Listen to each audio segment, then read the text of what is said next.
I'm going to show you how to roll one of these cut dough pieces. So just give it a quick little spin around your hand and then start pushing the exterior down like this to create a really taut ball.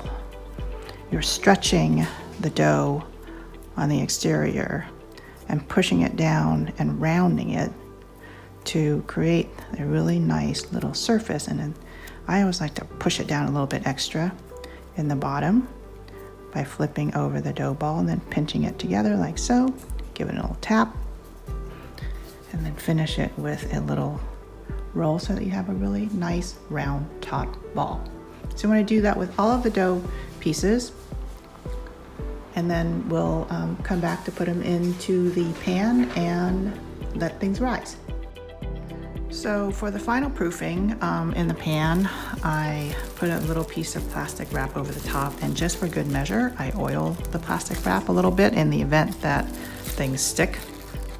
Just a smearing of oil is all that's needed. I've got a little bit too much there, so I'm just gonna wipe that off. Put this in a warm place. That could be the oven with the light on, or with a proofing setting, or you can, find some other warm spot and let it sit until it has doubled in size. Okay, and then we'll bake.